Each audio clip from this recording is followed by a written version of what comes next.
Last week I read One Step Ahead. Here's what I have for you. Ladies and gentlemen, this book was about teaching you or giving you the information to remain one step ahead when dealing with negotiations. Now, the book's framework was based upon game theory and behavioral economics. The part that resonated the most with me was that the structure and the four behavior types for negotiations. And that was 0, 1, 2, and 3 plus. Throughout the book, they gave different examples of when people were being a 0 versus a 1, and then giving you all of the information that you needed. So in the event that you're in a negotiation, you can assess the person or team that you're dealing with and decide for yourself. If they're being a 2, you might be a 1. If you're a 0, you might act like a 2 or go back and forth. The whole point was to make sure that you understand all four behavioral types so that when you're in negotiations, you can prepare. Additionally, it gave examples of you could prepare for the negotiation. You could spend time, you could spend months, not decades, but dedicating time to negotiating and then get there. And there is this extemporaneous event, and now you have to call an audible. So it also gave you suggestions for when you're put in those type of situations so that at the end of the day, you want to be able to get what you came in there to get as part of the negotiations. Do I recommend the book? I do, and here's why. It's a long, well, not really a long book, but it's over 300 pages because if you are not really good at negotiations and you actually delegate that out, which is something that you shouldn't do. You need to be prepared, especially if you need to sign something. But it gave so many different examples of why you need to be able to negotiate, especially for yourself. And it gave you the skill set or the principles in order for you to be able to be a more effective negotiator. So yes, I am recommending the book. Got it? Good. Last week's new beginning. As I mentioned in 8, I severed the relationships with the rest of my family members, and that has weighed on me periodically throughout time. And I thought, well, what is it?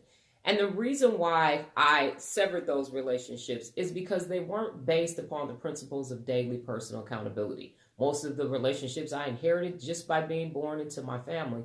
And what I thought about was when I have success in my family, not in my family, but when I've had success in life, it's because it's been based upon the principles of real leadership. And that means that it's strategic. I understand what I'm doing. I understand why I'm doing it. I understand why I'm interacting with people. And that's what's valuable. Daily personal accountability means that I'm responsible for everything that I do, and you're responsible for everything that you do. And there's a language involved. And when you're growing and moving forward, you can have conversations with people. You can follow people. You can lead. And it allows for a lot more flexibility in relationships.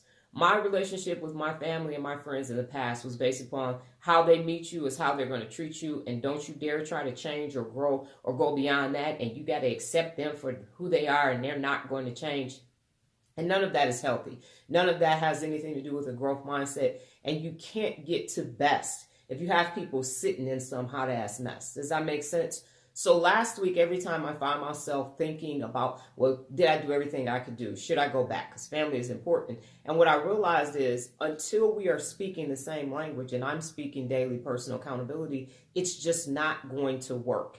It isn't going to be effective because I can't stay Dee Dee. I can't remain being Donna Thomas when I'm actually Dr. Donna. And if you want me to stay smaller than those roles to be in that relationship, I just decided I can't do that. So the moral of the story is this. If you are in relationships and you're not growing and one person is stuck or not, you have to do what's best for you. And what was best for me was to leave those relationships. And now I don't feel bad because there wasn't anything anchoring. There was no foundation. There was no structure. It was, this is your title and you better behave. You know what the behaviors are. But if you think about it this way, when you go fill out a job application or you start a business, there are standing operating procedures that everybody follows. And when it's out of sync, you can go back to the standing operating procedures. And we didn't have that in those relationships. So it was never, ever, ever going to work. So I'm giving myself permission to stop feeling bad for something that wasn't established. It wasn't based upon the principles of real leadership, and it wasn't structured. So every day I just reserve the right to get better and better. And that's the beauty of growth. This week's book, Getting Real. Well, that's my time, ladies and gentlemen. But before I get out of here, just remember the power of 9. New beginnings expand your mind. Adios.